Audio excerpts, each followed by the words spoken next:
Merci de nous choisir pour vous informer. Vous êtes sur Kivu Morning Post. Vous êtes au meilleur endroit pour rester au parfum de l'actualité dans l'Est de la RDC. Bienvenue à ce grand rendez-vous d'actualité qui démarre avec les titres. Vive tension à Bukavu suite à un attentat à la grenade après le meeting des Corneille Nangaa, coordonnateur du 1-23 à la place de l'indépendance. Martin Fayoulou invite Félix Tshisekedi à emboîter le pas des évêques de la Sanko et des pasteurs de l'ECC et demande à Corneille Nangaa de déposer les armes pour donner une chance à la paix.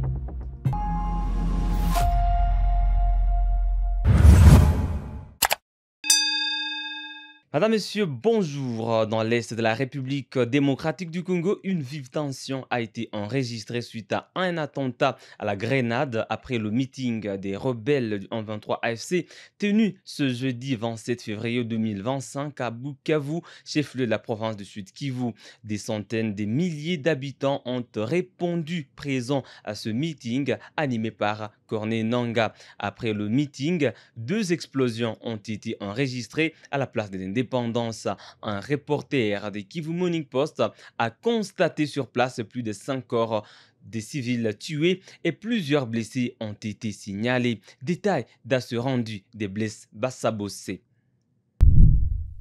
C'est un événement inattendu alors que le 1-23 a appelé ce jeudi à un meeting populaire. La population est venue en masse. La place du 24 était remplie. 2 minutes après le départ de Corneille Nangaa et Bertrand Bissimois qui chapeautaient ces meetings, 2 bombes ont explosé à la place du 24. Présentement, nous sommes à Bukavu, nous avons suivi l'événement. D'ailleurs, les témoins affirment que la bombe est venue de nulle part. Suivez-les. Batu wanakufa ba mingi. Kulikuwa ba espio hapa, kulikuwa batu ya mingi. Tuko na celebrate, watu wanashangilia. Batu wanakufa hapa, wanaingia hapa kutoka tu president kutoka kuenda. Na ndio tueni nini? Watu baba kumbe walikuwa mushie hapa, ndio wanaua watu. Kwa kufa 7 persone mimi naona kwanza 7. Watu baba kumbe walikuwa hapa, tuyue Roma. Banapiga magernade hapa, tuyue Roma kwa baba, wengine siwe. Difficile pour l'instant de faire un bilan. Certains parlent de 5 blessés et d'autres parlent de quelques morts.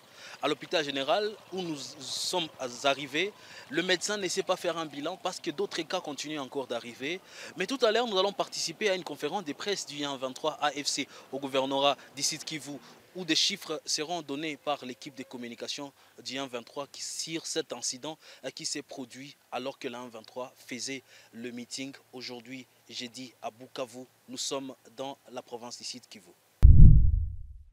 Pour sa part, le colonel Willy Ngoma, porte-parole du 1-23, parlait d'un attentat orchestré par le régime de Kinshasa. Ah ouais, mais j'étais là sur place, puisque l'homme qui portait les grenades lui-même, il est mort.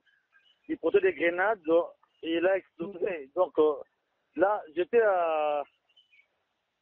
Donc il visait peut-être mon véhicule, puisque même mon escorte, s'il ne portait pas des casques, il allait trouver la mort maintenant. Donc, c'était lorsque le cordon Nangaa sortait, il est sorti, moi, j'ai resté pour un peu encadrer les jeunes gens qui sont venus dans l'armée, donc les jeunes recrues. Alors, je suis entré dans la voiture. Du coup, il y a un journaliste qui m'a dit que non, je vais causer avec toi. Et je me descends pour causer avec lui et on prend les pas, on fait même 10 mètres. Et directement, cet homme a explosé directement de grenade. Donc, si j'étais dans la voiture, il visait vraiment ma voiture. 23, 23 AFC. Ouais, c'est clair, puisque. Donc, mais malheureusement, donc, nous regrettons la perte de vies humaines, des civils, puisqu'il n'y a aucun militaire qui est touché, sauf celui qui portait des casques. Il y a des factmètres qui a touché, c'est la casque. Il n'y a pas de blessure là-dedans. Et nous regrettons de perte en vie humaine des civils et des innocents qui sont venus écouter le meeting du cordon de l'AFC. Et c'est l'attentat par le régime de Kinshasa. C'est un attentat terroriste. C'est un attentat terroriste. Ça, c'est du terrorisme de la part du gouvernement congolais. Non, c'est mon militaire. C'est un homme, c'est un jeune homme. Il était à avoir entre 17 à 18 ans. Au moins 2 responsables locaux ont été tués lors d'incursions d'hommes armés non identifiés dans le territoire de Calais, province du Sud Kivu. Ces incidents ont eu lieu le 24 et 25 février 2025 dans la chefferie de Bahavu. Détail avec Isaac Bingeve. Selon des sources de la société civile locale, la première victime est Bahati Sirahola Jackson, chef de sous-village de Nyamutwe, village de Kacheke, groupement de Mbinga Sud, assassiné par balle le 25 février 2025 aux environs de 21h30. La seconde victime est M. Birikunguba Bitamenyeka Kanyere Joseph, chef de village de Batayo, groupement de Ziralo, dans la chefferie de Buhavu. Âgé d'environ 48 ans, il a été tué par balle chez lui à Mulunguzi la nuit du 24 au 25 février 2025 aux environs des 0h par des inconnus armés pour des raisons non connues. Cette zone est sous contrôle du M23 et des éléments wazalendo des groupes Kopako, Kirikicho et MC Depine Mai Mai. En République démocratique du Congo, l'opposant Martin Fayulu a appelé dans une déclaration ce jeudi Corneille Nangaa à déposer les armes et à faire prévaloir l'intérêt supérieur de la nation. Le président de l'ECD a invité Félix Tshisekedi à réaliser l'ampleur du désastre qui accable le pays et à soutenir sans réserve l'initiative des évêques de la Senko et les pasteurs de l'ECC. J'exhorte Corneille Nangaa à déposer les armes, à faire prévaloir l'intérêt supérieur de la nation, en pensant à l'intégrité de notre territoire national et surtout à reconnaître les droits inaliénables à la vie de ses frères et sœurs. J'en appelle à Joseph Kabila afin qu'il se remémore tout ce que le Congo lui a donné et qu'il s'engage résolument en faveur de la paix. J'invite Félix Tshisekedi à mesurer l'ampleur du désastre qui accable notre pays et à soutenir sans réserve l'initiative des évêques de la Senko et des pasteurs de l'ECC. J'encourage enfin l'ensemble des responsables religieux à s'unir derrière ces processus salvateurs pour notre nation. C'est une catharsis. Et en ville de Goma, une centaine de responsables d'écoles primaires et secondaires de la ville ont échangé avec le vice-gouverneur Mondingarambe Willy, chargé des questions politiques et administratives, nommé par le M23 AFC. Lors de cette réunion, les autorités du M23 ont rassuré ses responsables que le mouvement ne recrutera jamais d'enfants dans les écoles. Le M23 a également balayé les allégations des recrutements d'enfants évoquées la veille. Détail dans cet élément. Tusikilizane vizuri. Watoto wanapaswa kwenda kumasomo. Watoto ni ya nchi, sio wenu. Muwachukue, muwalete kumasomo. Penye munafanya mapolitike zenu hakuna shida, lakini watoto ni ba apolitike. Tunaelewana? Vingine tutazungumuza, hakuna shida. Njala sijui nini tutaviongelea, lakini watoto waende wapi? Kumasomo. Muache kucheza na maisha ya watoto. Kama sisi wazazi tulishindwa, tusilete ile nani yetu, mamizere yetu kwa watoto. Si ndio? Inchi mko mnasema njala, na mimi najua inchi yetu iko tajiri, tulifanya vibaya kadhaa. Sasa tunapasha tubadilike, si ndio wazazi? Na tuko pamoja, tutakamatana mkono mwa ile mabadiliko, si ndio? Sasa ilo njoo yenye nataka niwaombe ni kwamba Provet, tunataka usaidiane na wazazi kusudi muambie wazazi sisi hatupeleke watoto kwenye jeshi. Kwa nini tutapeleka watoto kwenye jeshi? Tunakosa nini? Hii province inakosa wajene wa kwenda muarme. Kwa nini mtu ataenda kuchukua mtoto? Sisi wote, mimi niko mzazi.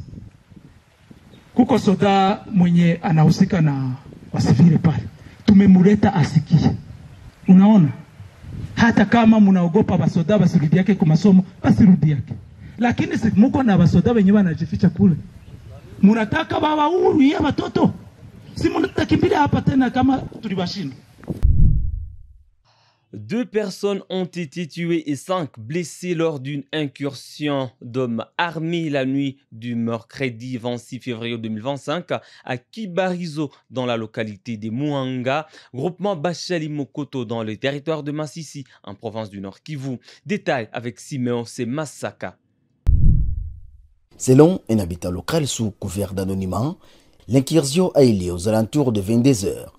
Les miliciens assimilés au Nyatura ont également enlevé 2 personnes lors de l'attaque. D'après cet habitant, les victimes sont des notables, l'un du village et l'autre des Shanga, tandis que d'autres personnes ont été grièvement blessées par balle. Nous avons été victimes d'une attaque des Nyatura qui ont tué 2 chefs, l'un d'ici et l'autre des Shanga, présents à Kibarizo. Ces bandits viennent régulièrement pour saboter les autodéfenses 123 qui contrôlent la zone, regrette cet habitat. De plus, plusieurs biens ont été emportés, y compris des animaux de bétail. Les blessés ont été admis au centre de santé de Kibarizo avant d'être transférés à l'hôpital général de référence de Mweso pour des soins appropriés. La situation reste critique à Kibarizo suite à cet acte ignoble qui a choqué la population locale. Le 26 février 2025, le gouvernement rwandais a exprimé son mécontentement face aux mesures punitives récemment annoncées par le Royaume-Uni en lien avec le conflit en cours dans l'est de la République démocratique du Congo. Dans une déclaration officielle, Kigali a dénoncé ces actions, les qualifiant de regrettables et injustifiées, notamment en raison des préoccupations de sécurité légitimes du Rwanda. Détail dans cet élément. Le 26 février 2025, le gouvernement rwandais a exprimé son mécontentement face aux mesures punitives récemment annoncées par le Royaume-Uni en lien avec le conflit en cours dans l'est de la RDC. Dans une déclaration officielle, Kigali a dénoncé ces actions, les qualifiant de regrettables et affirmant qu'elles sont injustifiées, notamment en raison des préoccupations de sécurité légitimes du Rwanda. Le gouvernement rwandais a rappelé qu'il est déraisonnable de demander au Rwanda de compromettre sa sécurité nationale, une situation intenable pour un pays cherchant à garantir la sécurité de ses citoyens. Selon Kigali, les sanctions britanniques n'apportent aucune solution constructive au conflit dans l'est de la RDC et ne contribuent pas à la recherche d'une paix durable dans la région. Dans sa déclaration, le Rwanda a également souligné l'inaction internationale face aux violations répétées des droits humains par le gouvernement congolais, y compris les attaques contre les civils dans la région du Sud Kivu et des bombardements indiscriminés des villages à Banyamulenge. Le Rwanda estime que ces attaques ainsi que la gestion du conflit par la RDC sont souvent ignorées ou minimisées par la communauté internationale, ce qui encourage Kinshasa à poursuivre une voie militaire et exacerbant ainsi les souffrances des populations civiles. Le gouvernement rwandais a affirmé que les véritables responsables du prolongement du conflit est le gouvernement de la RDC qui ne fait pas face aux causes de l'instabilité dans l'est du pays.